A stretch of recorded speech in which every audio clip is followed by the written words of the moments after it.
how do these Eastern traditions like Qigong, Tai Chi, so forth, look at stress and anxiety and depression? And, what's been your own experience in dealing with stress? I'm sure you've had lots of stress as being a filmmaker and a producer and an author and a speaker. Same thing. I know that stress comes with the role. So how do you deal with it? And how does, Qigong and Tai Chi provide potential solutions for dealing with stress? Well, I've been very, very blessed to have gone very deep into many traditions because I'm also a scholar. So the way I got to India to live with the queen of North Indian classical dance, a tantrika, she'd been a Bollywood star. I got this deep training, direct, one-to-one, which is very rare these days, in all of the yogic and tantric arts from her, and then deep into the Tibetan traditions with my teacher, Namkhai Norbu, and now Tenzin Wangyal Rinpoche. I've been really looking, particularly I'd focused on women's issues. With my book, I looked into the causes and conditions that have brought us to this place. I mean, of course, we're dealing with a media and a political scene that is really disturbing. It's causing a lot of stress. We're in a society where, we're always trying to make more money or be more successful. It doesn't really nurture us. That's why I call the subtitle to Quantum Chi is the Taoist art of nurturing life.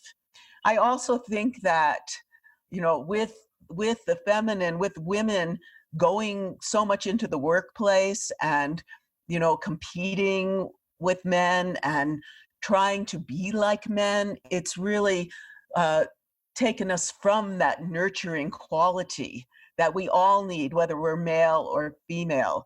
And so I think that I've talked to so many people when I did the Qigong Global Summit. I talked to people around the world about these issues of stress. And so many people, the media particularly, is causing our minds and our emotions to be constantly stirred up in ways that are just very unhealthy.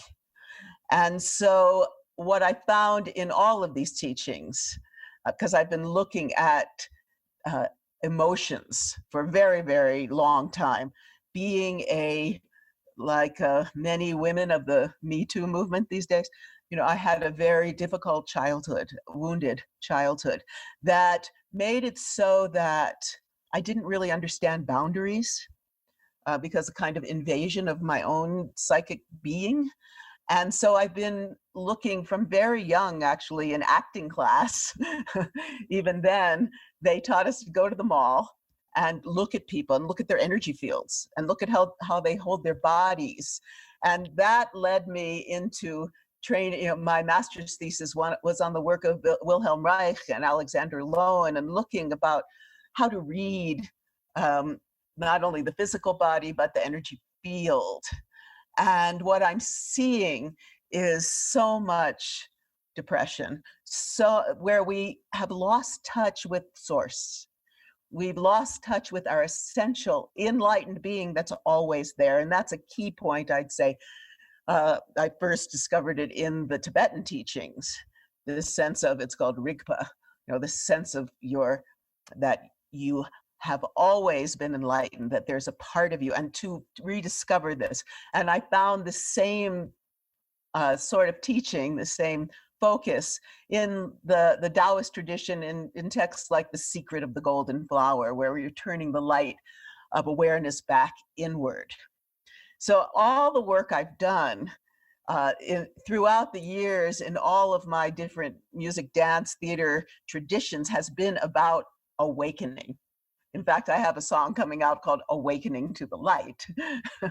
But in terms of stress, I find that the teachings of Qigong and the Tao have been extraordinary for me.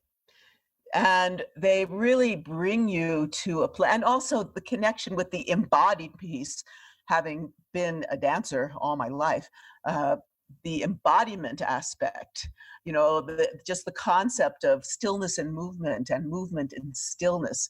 So you're bringing, the Qigong particularly is bringing you into a very clear, grounded, centered place. And also, for those of us who've had these very painful experiences, whether they're, physical or psychological, um, to learn to build up your Wai Chi field, to your protective field.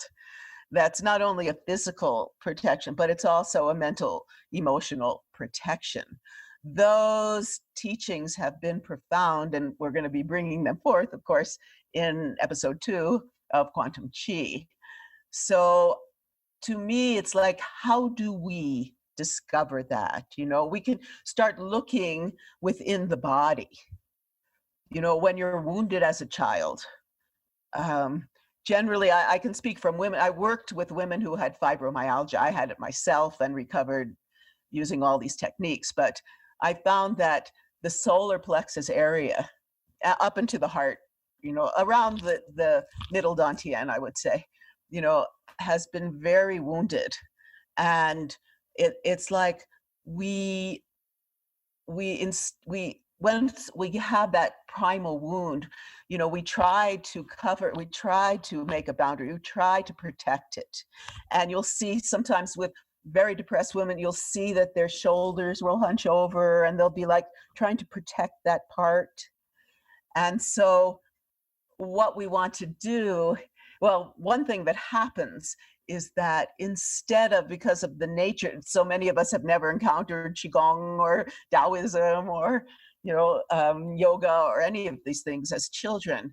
And what happens is that we start to look for, instead of ways to heal this, we start to see constant ways that reinforces the wound. And so I've been working all these years to find techniques. Of course, there's simplest ones are just basic breathing techniques. For example, there's a wonderful technique in Qigong where you just breathe deeply in, and then you take out breath very, very slowly. And that will relax the vagus nerve and help with the anxiety. Because what I found, a lot of women today, and men too, are experiencing fear. They wake up in the middle of the night, 3 a.m, because of what's going on in the world and in their own lives. The energies are shifting so intensely that they wake up in fear. So, this is one way, if you can just sit and, just breathe slowly out and relax your mind. That's very helpful. Also in Qigong, there's exercises, of course. We could, for the solar plexus heart area, we're just going to be gathering Qi into that area, right? And also just even just, holding your hands in that area and really feeling, the life force energy coming in.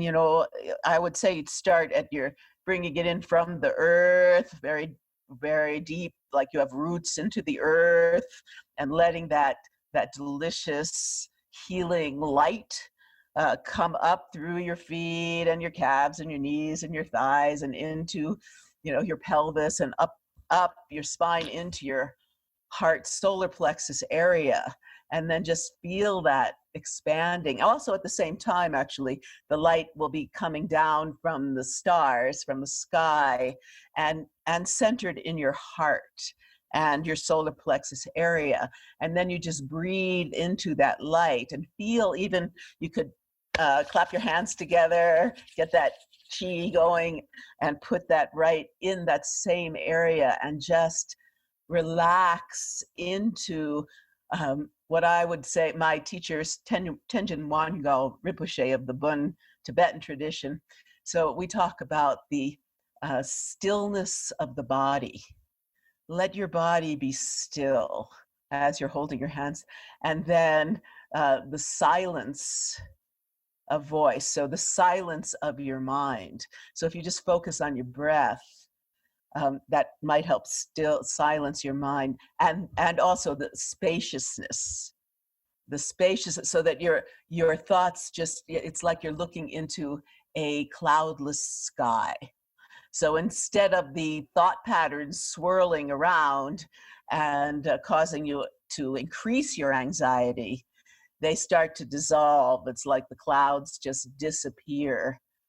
And the other thing that on this note, that I've been really looking at for many years is the relationship between the thoughts and the emotions and the physical body. So what I call holding patterns. So as I was saying, someone that's been wounded in this will center in the solar plexus will often, or even have pain, and have digestive problems. So it's very interesting if anyone's doing their practice or just resting, I'm just in the meditative state. I start all my practice by laying down and really feeling where the stress patterns are, the holding patterns. Because, if you had wounded your shoulder at some point, you may have a compensatory pattern over in your other hip. And there are these patterns that we lock into. And from the Rolfing perspective, I've had a lot of that work. We armor ourselves with these kind of holding patterns. And through Qigong, and that's one of the things I love about it, you're learning new ways of moving your energy, moving your physical body, moving your arms, your leg, bringing the Qi in, and so graceful that it starts to break up those patterns, which is extremely beneficial.